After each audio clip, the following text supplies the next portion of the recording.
So, it's B. Forgive me if I'm extra low energy compared to normal. Massive migraine, but I gotta get something done. That being said, today is the October 2023 question and answer session. So, before I get into it, in the description below, you'll find my book, BD's Big Book of Length. It is essentially my take on semi-therapeutic penis enlargement. I've taken research studies on physiotherapy and then applied it to the penis to make penis enlargement practices more efficient and safe. So it is pretty comprehensive and it's probably up your alley. Also, if you have already bought that book, please leave a review on the website. It'll help me immensely. Let's get into it. There's like 78 comments, so I'm only gonna be picking like the top 10 and we will go from there. First one's from Yoda. What are the signs of a good clamping session? I find it hard to know if I clamp hard enough or not. So that's the issue with clamping in general, is that it's extremely hard to get right, especially if you just started it. And especially if you're still using a hard plastic device, because your penis is not going to fit the shape of a clamp. Let me see if I have one off camera. So I do have one. This is what we've been told to clamp with for literally 20 years. It's called a Cable Clamp Pro or Cable Cuff Pro after they rebranded, after they realized what we were doing with it.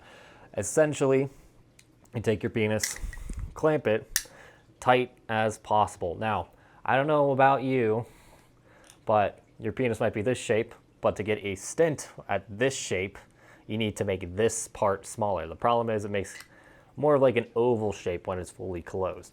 So it's not going to work for a lot of guys, particularly if they have a boxy shaped base like myself. That is why I use cock rings instead. And that's why I sell them at Peak Male Physique, because they are just much better shaped for most men. First and foremost, you want to have a very hard erection right after putting on a clamp. If you can't get that with this, try some padding. Try to actually loosen it up a bit to see if you can get some blood flow in, because since this is so abrasive and, unforgiving, you can't get any blood flow in if it completely stints off the blood flow. You want just a little bit of blood flow into the shaft if you're trying to do expansive clamping. If you're trying to do hypoxic clamping, doesn't really matter, but again, you want to have a bit of that mechanical stimulus if you're trying to go off of one of these old school methods. But with the cock rings, as long as you don't do more than, say, 5 or 6 of them, you'll still be able to allow blood in. It's just that you are spreading that pressure over a much larger area of the shaft than opposed to just this. So that way, less risk of injury, and blood can still come out of the penis, but more importantly, blood can go into the penis to cause its overexpansion. So for expansive clamping, and I'm probably gonna have to touch on this in a bit, like in a separate video, what the difference between expansive clamping and BFR clamping and what I teach predominantly. Expansive clamping, you're going to be rock hard, but then you'll slowly get more and more spongy as your tunica albuginea breaks down. But as the tunica albuginea relaxes and fatigues, you'll start also developing edema, because we are putting a lot more force behind it to get it to kind of reshape. Now, if you do this via BFR style, you're not really looking for expansion. What you're looking for is slight discoloration after 10 minutes, and you're still about the same size as the erect size that you went in with, because we are trying to get the hypoxic stimulus rather than remodeling the tunica under my methods. The reason why I say this is because we want to predominantly remodel the shape of your penis through elongation, tunica release, and expansive work with pumping, since they are all infinitely more controlled than clamping. Now, I'll probably touch on this in the next question, so we'll go from there. Other things to look for with BFR clamping would be that it's about the same mass, but you just feel denser because there's just more blood in it. Your erection will go down slightly, but it will still be very engorged. With expansive clamping, already said edema. You will be slowly bowing out as you go, but this isn't going to be like the pumps that you get from pumping. It's going to be much slower. We're talking like twice the amount of time it takes to get to the same level of expansion as you would with interval pumping. Next question from iChase105. Will I do a review on the Python clamp made by M9? If they send it to me, sure, but I'm not going to be spending my own money on it. One, I don't really clamp all that much, so there's no real reason for me to get it. And it is kind of no secret that I have some issues with M9, but I will be completely unbiased if he does send me one. That being said, my main issues with it is, one, the price is kind of extreme for what it is. Two, it is pretty thick, so I don't know how well it will work for, let's say, average size individuals. And there's one method that he does with it where he basically, I don't want to say he, but one of the methods you can do with it is you put the Python clamp on and then you pump over the Python clamp. I do not like mixing stimulus like that, okay? Just because it just adds many variables of risk instead of just one or two, because now we have internal pressure building up. There is no way for lymph to come in and, you know, mitigate some of the expansion. So if you ever do the pumping, you can severely hurt yourself, cause all kinds of pelvic floor disarray, and potentially rupture the corpus cavernosum if you pump up the vacuum too quickly. So please do not do whatever that is called. I actually bought the book from him with the like prototype program. I've had issues getting it to work that way, but just because it was a prototype, it did not work very well for my penis. The clamp, I'm assuming it works fine, but I'm telling you now, if you don't know what you're doing, please don't do it. East Post 2022, tips for a strong nocturnal erection. So, first, stress. Anytime my stress was out of whack, my erection quality, or let's say my nocturnal erection frequency, would drop. So that's the first thing. If you're a stressed out guy, whether it be to work or family life, that's going to limit, you know, overall health and then make its way downstream to the penis.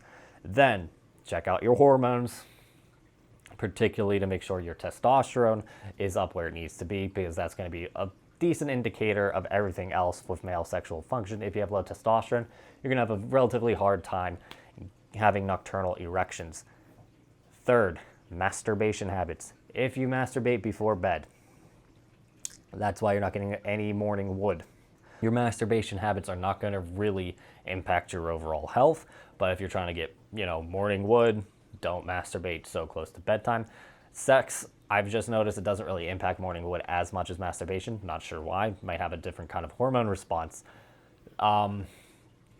Maybe less pelvic floor fatigue. Number 4, pelvic floor fatigue. So if you have an overactive pelvic floor, that's going to be an issue a bit. Let's see. Then finasteride use will severely limit sporadic erections and also nocturnal erections, because it directly impacts DHT conversion, which will then hurt erection spontaneous, which will then hurt spontaneous erections. Now, what you can do to actually get stronger ones is, one, do PE the adequate amount. That is like my telltale sign that I'm like right where I want to be when it comes to stress in my life and fatigue to my penis enlargement. I'm telling you, I would wake up with aching erections in the middle of the night just because of how like much activity is happening there. Then I'm just looking at some of the comments. Someone said L-citrulline supplements. I'm not sure how much that would help before bed. It will help with flaccid hang.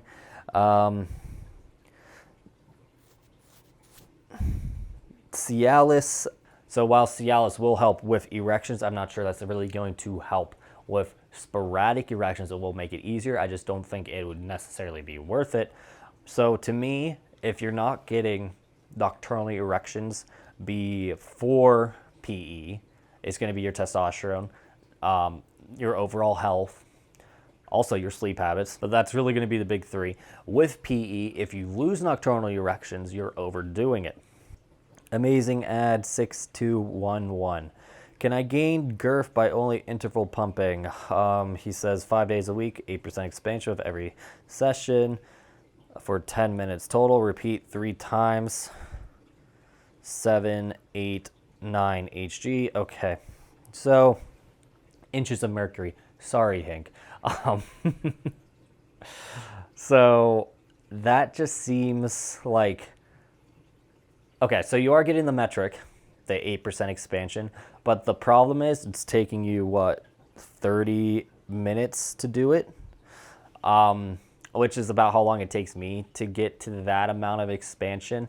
But I feel like if you did tunica release, so like we're just talking a bit of warm up, you stretch out before you go for a run, for example. Why would you not want to stretch out your penis before you get it to expand? It would just expand easier. So literally do 5 minutes of like BFR massage. You don't even have to do like crazy stuff like gua sha scrapes or tunica scrapes, as I call it, to elicit a faster fatigue of the tunica albuginea. But trust me, it goes a long way. I mean, you definitely can gain girth with just interval pumping. That's literally the entire point of it. It's supposed to be the better version of pumping since it cuts out any lymph buildup. But I feel like you can just make it more optimized if you just put a little bit more effort in. You'd probably be able to cut out one of these last sets of interval pumping. Captain Fornix. Tips for making a clone of Willy. How do you like the tube they provide? I made one with a custom silicone misc. Results are pretty decent, but I have a strong upwards curve, so I used a gallon-sized container to mold to avoid having the glands press against the tube. So the final, because of his curve, the final product came out about 3/4 of an inch shorter than his non-bone pressed erect length when my erection is parallel to the floor. Should I use the Clona Willy tube? My girth is 6 inches with a cock ring and about 6.5 base girth. So I cannot show you guys on this YouTube video because I want it to be monetized, but I'm going to eventually make another clone. So the reason why he's asking this is that I posted 2 years of results using a Clona Willy. So I made a silicone mold June 2020, and then another one October 2021, and then I compared it to myself October 8th, 2023. So you could see clear evidence that I have grown, and I addressed any concerns that I got from another post on it there. So it is, like, to me, my most conclusive post on my results in 3 years of penis enlargement. Anyway, the tube they give you is maximum 7 inches of girth. So I have a 7.25 inch base girth at this point. So I have to get a bottle that is larger than 7 inches around, so that way my base girth is not being squished by the tube. Additionally, since I have this curve now, I need to accommodate for it like you have. But I don't think I need a gallon container. I found a liter water bottle that works fine. It was about 8 inches long, now 8 inches around, and then about 9 or 10 inches long. So it's plenty of room for me right now. Tips for the Clona Willy is, first, once you push in, when you put the mix on, the molding powder on with the tube, do not let it come up at all, because that's going to actually create a vacuum, and then that vacuum is going to push against your penis, shrinking it while you do an erection, try to make the mold. So in my case, I tried to make one last year before I caught COVID, and it became this very skinny, well, skinny for me, which has been like 5 inches, and then it was shorter than my normal size too, because it was just like vacuum sealed. So when you push it down onto your penis, do not let it come up. I push directly into my fat pad because it just makes it simple tracking progress. I wear a cock ring. I would recommend not masturbating for 2 or 3 days, just so your erection quality is high. If you have any PDE5 inhibitors, take them. I personally can't take them because it just swells my sinuses.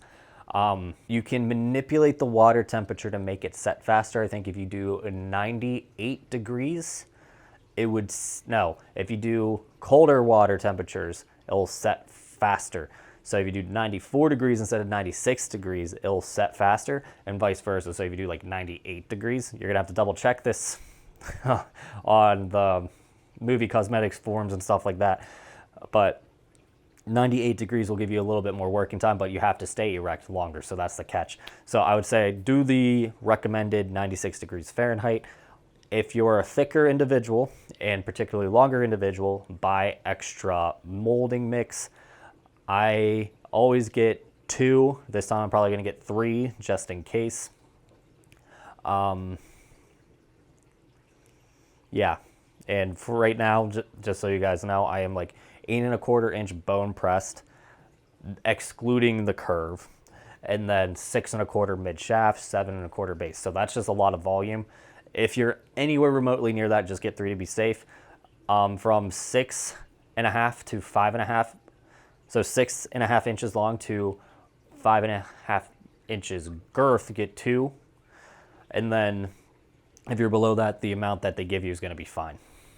Curious on your thoughts of PRP shot with stem cells. Been watching numerous videos, including yours, and curious what you think is possible adding a strict routine following the procedure. So my stem cell shots were pretty inconclusive just because I had shit luck by PRP.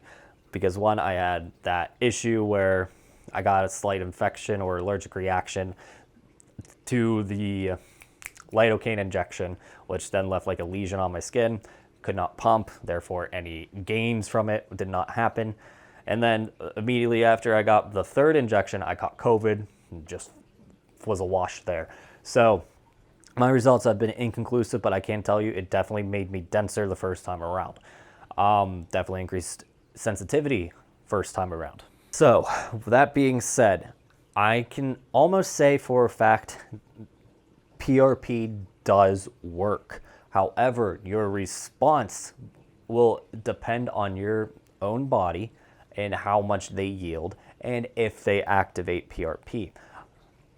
Activate it means release the growth factors found in the PRP to elicit a platelet storm in your penis, which actually builds up the density over the 6 weeks. Because if they don't activate it, all that you're doing is distilling PRP, injecting your penis, and it's going to be flown away by the bloodstream, washed away. So you need to make sure they inject it. You need to have a relatively high yield of PRP. And yeah, that's my main thing. If you do a strict routine, you're going to want to have more pumping than what I typically recommend, because you want to pull in a lot of fluid to bring in more of these platelets. So do whatever they say in the doctor's office, and then do like your typical penis enlargement routine on top of that. Your recovery is going to be through the roof. It really won't matter as much for the first 6 weeks at least. Black Thunder Lightning. What are your thoughts on mid-shaft clamping? Example, a python clamp at the base to include in a cable clamp mid-shaft to increase internal pressure. I know your new theory says clamping doesn't get the same internal pressure as pumping, but I've seen pretty good gains so far. Would you say it's higher pressure than pumping? Would even say it's higher pressure than pumping? Well, that's good for you. I do not recommend just putting it in the middle. I've seen devices where it's literally just a bunch of cable clamps glued together. They call it like the coffin, I believe, and great name for killing your dick. But the idea is that you can slowly increase the internal pressure as you push down in on it. I don't recommend that for a variety of reasons. However, you can stack these clamps at the base, and that will increase the internal pressure more that way. I would much prefer you guys did that. I've always had better results using 2 cable clamps than 1 cable clamp, solely because I'm able to get higher pressure and more occlusion. That being said, if you are trying to I don't even know how to describe it. You're just saying putting pressure in the mid shaft, use cock rings. Just put them up and down your shaft, and they're much more forgiving, and you'll be have a little bit more granularity with cock rings. As for increasing internal pressure, you could also just use your hands, but that's not going to be as easy, for one, and 2, just you won't be able to know what you're doing exactly. As for saying you're getting more pressure from pumping, well, that's a bit of a mixed bag, right? Because with pumping, since it's external pressure, you start to feel the max pressure of the tunica albuginea. So let's say your tunica albuginea can withstand 10 inches of mercury of pressure. Let's say you go above that, that 5 Hg or look, 5 inches of mercury of pressure needs to be fulfilled somehow. Therefore, your lymphatic system and the edema in your skin, I guess the water in your skin, which then becomes edema, will then fill the vacuum. That's why we have limits on how much we use for vacuum pressure. With internal pressure, it might feel more intense. I'm not exactly sure if it is going to be more intense because we just do just some simple logic. If your erection pressure is, let's say 6 Hg, if you want to say you're getting up to 12 inches of mercury of internal pressure, we have to somehow occlude 50% of your penis to push that much blood into it. So either you just cut off the bottom half, squeeze all the blood up, or you somehow trick the cardiovascular system to build that much pressure into your penis. I really think that's unlikely. So also, I'm not trying to discount your gains or anything. I just think it is such a crapshoot if clamping is going to work for you or not. I can kind of almost get pumping to work for you guaranteed, at least if you do it my way. That's a big flex, I guess, but whatever. PKT Kid 100 asks, signs of gains, bone stretch flaccid, then erect, etc. One more, two. Okay, that's another question, I guess.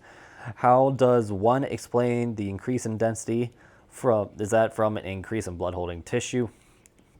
Okay, first one, signs of gains. I'm assuming the indicators of gains. First one, nocturnal activity. So the more often you have nocturnal erections means your body is trying to heal in short order. So the more active your penis is in general, it means penis enlargement is working. Ideally, this is just like a theoretical idea, is that you just do enough penis enlargement every day to get insane growth activity, or just activity in general.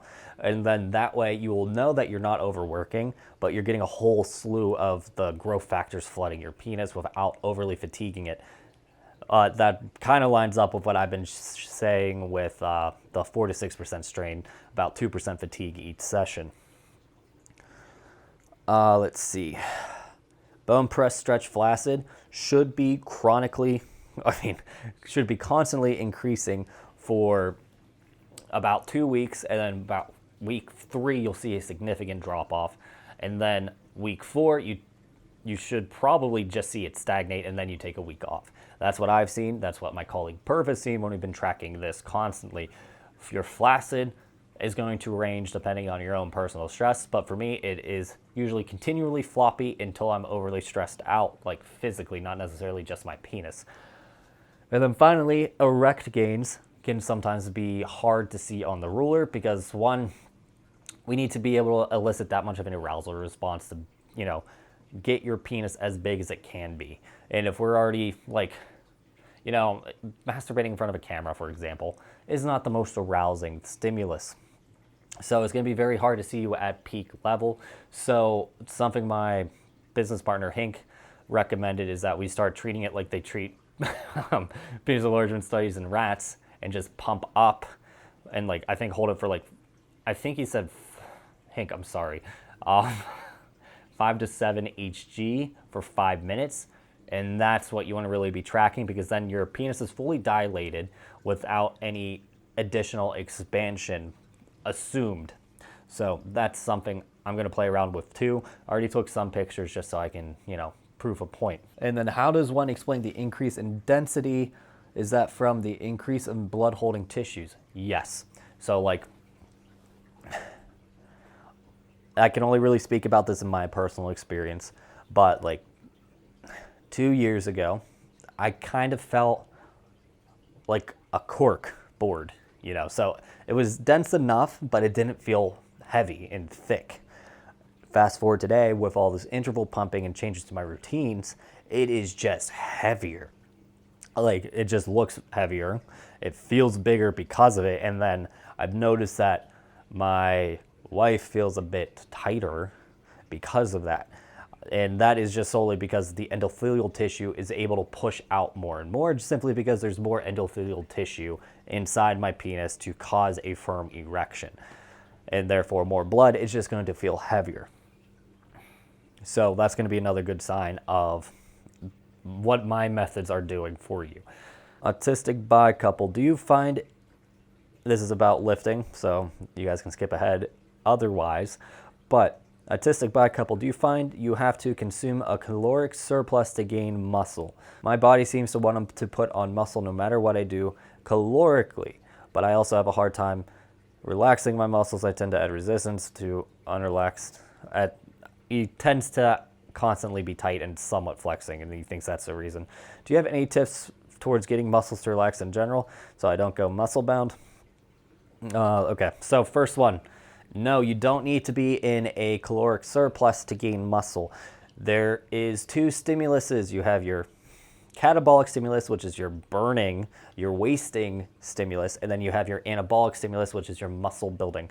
You can have somewhat of a catabolic stimulus and still have an anabolic stimulus and gain muscle. So let's say you are at a level 3 of catabolic, you're at a level 4 of anabolic, you'll be burning fat and a little bit of muscle, but you should be able to overcompensate with your anabolic signaling to gain muscle. This is extremely common with new lifters.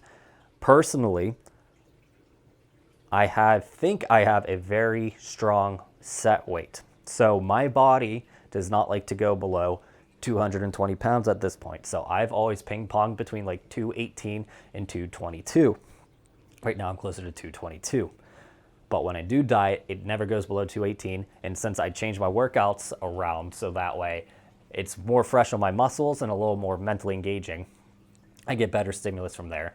And it does help. I'm on anabolics. So that's another reason why I chronically gain muscle even in a deficit. But even beforehand, I would not be able to get, say, below 196 very easily. I'd be putting on like leg muscle in particular, of course.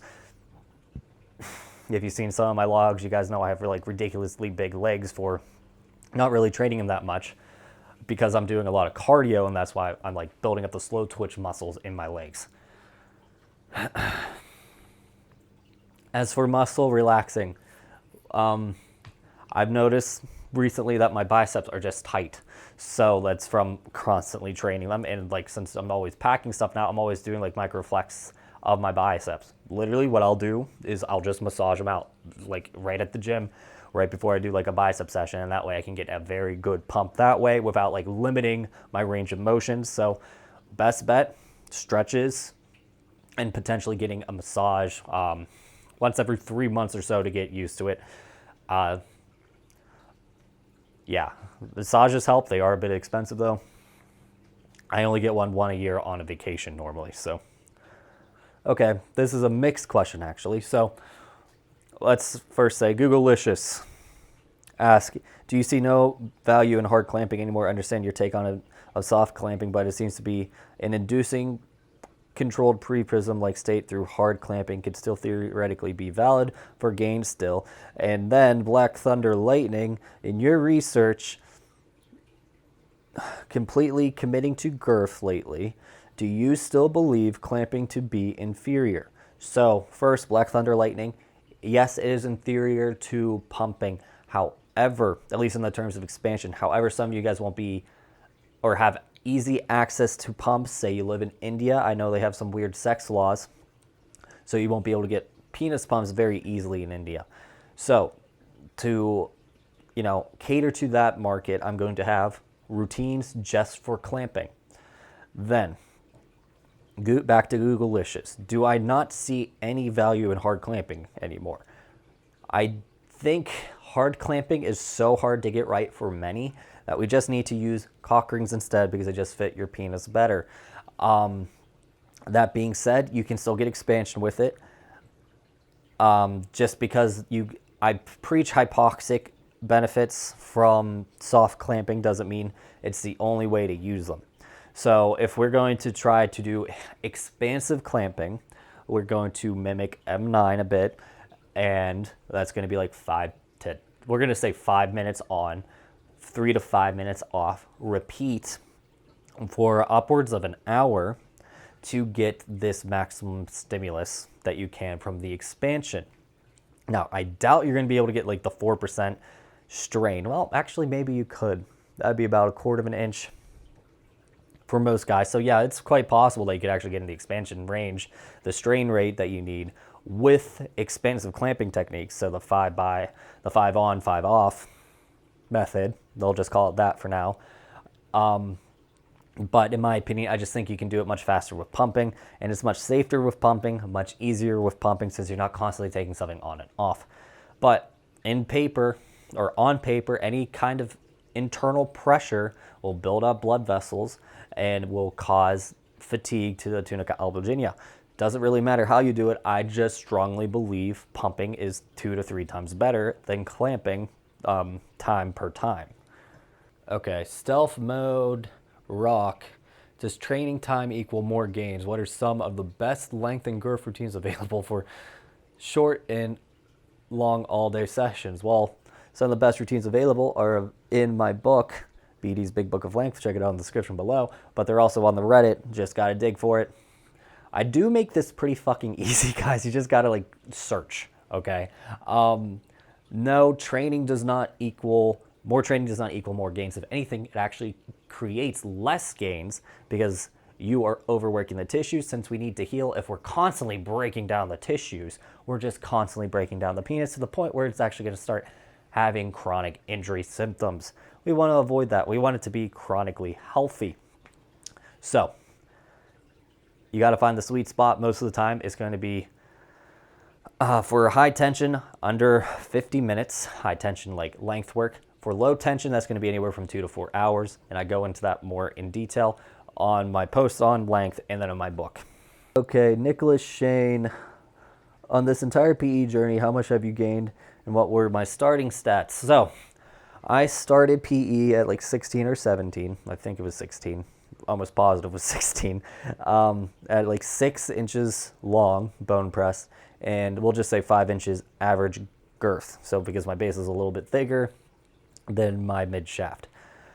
By the time I was 17 or 18, yeah, we'll say 17 and a half, I got up to 7.5 by like 5 1/4. And that was plenty for me at the time because I was a twig. So I was like 165 compared to what I am now. So it looked gigantic on me. And then my girlfriend at the time, now wife, was having issues with it because I took her virginity at that size. As you can imagine, it took some adjustment. In college, I did some bathmate stuff and I tried some janky shit from Thunder's Place. Didn't really go anywhere, but my base girth got really fucking big from bathmate. So my base girth was like 6 to 6.5 at one point just from, excuse me, from the Hydromax 40. I guess it's a Hydromax 9 now. It doesn't really matter. Don't really recommend the device. And then I picked up PE again in 2019 at 7.5 by 5.5. Got up to like 8.5 at my peak. Caught COVID, lost 1/2 inch, and then I gained most of it back in a different form this year. So right now I am 8 1/4 bone press by 6 1/4 mid shaft. Average girth is like 6 3/4 because my base is ridiculous. But yeah, I've been around the block, and a lot of the stuff I used to do, I would not recommend anyone do, just because like I know what the science is now. Combining light pumping with light and soft clamping for the synergistic effect, external vacuum supported by internal pressure, worth it, effective, says Ziggy 51s. I do not recommend mixing stimulus. You're going to have a slightly hypoxic effect from pumping anyway. You might as well just split them up and do them effectively both ways, right? Where are the femboys at? Asked, did cavitation therapy work long-term, or was it only temporary? Okay, then this probably comes up from my last gain post. So, some of you guys know what cavitation therapy is. If you don't know, it is spot reduction fat loss. It uses radio waves to send a lot of energy into fat cells. They burst, and then since those fat cells burst, they're just processed by your lymphatic system as waste. And since, for whatever reason, your body's thought it would be a good idea to never create fat cells again, you will not have the same amount of fat cell density in that area. That does not mean that the existing or the remaining fat cells just won't gain more fat. So, what I've noticed is that my fat pad was about 1/2 inch until about 3 months ago. I gained a little bit of fat back and it went there. And that's probably just because where I'm genetically coded. That does not mean I cannot lose it easily. I have not attempted to. I did a lot more on my stomach. Let's see how well it shows. Yeah, not great right now. But, so this is still relatively flat by my standards, believe it or not. And my actual fat composition changed. So before I get like a belly much sooner, even though I have a little bit of one now. Anyway, I probably have to edit that out. My real issue is the sides now. And I just had Chipotle before this, so I'm a little bloated. But you get the idea, is that my stomach stays flat for much longer, but I now have new problem areas, particularly my love handles. So it doesn't make you less fat. Well, it does make you less fat. It just changes how your fat is shaped. No debate. What are your opinions on the lysyl oxidase studies? Okay, so for those who don't know what anti-lysyl oxidase is, it is an enzyme that blocks the construction of collagen peptides. So what that means is that if we're chronically weakening the collagen peptides over time with penis enlargement, if we inject Anti-lox into your tunica albuginea, or it might be subdermal, can't remember. But if you get that into your system, it keeps the collagen from forming, and then you can instantly break down your existing collagen. In theory, you would be able to gain a lot more mass since the tissue is not getting stronger, and you can stretch it farther as it is existing currently. There's been studies on rats where they've made these rats like mini horses, hung speaking, and it's a fascinating study. However, Anti-lox cannot survive out of a lab environment for long. Second, you cannot, it affects all your connective tissues. So if you're a weightlifter, you're going to fuck up your shoulders and elbows and knees and hips if you take it for more than a week and a half. And thirdly, it is crazy expensive. Fourth, I don't think it's been done on humans yet, unless Xiaflex, which is a treatment for Peyronie's, is the same molecule. I don't think it is, though. I think that comes from bacteria. So don't do it, even if you can do it, just because the risk involved are astronomical. That being said, it's very interesting, and there might be something to it in 10 to 15 years. All right, that wraps this up. If you enjoyed this video, like and subscribe. If you want to learn more about my techniques, first, check out my channel, check out my Reddit, r/gettingbigger. But if you want it fast and easy, check out my book, BD's Big Book of Length, at peakmale physique.com. This is BD signing off.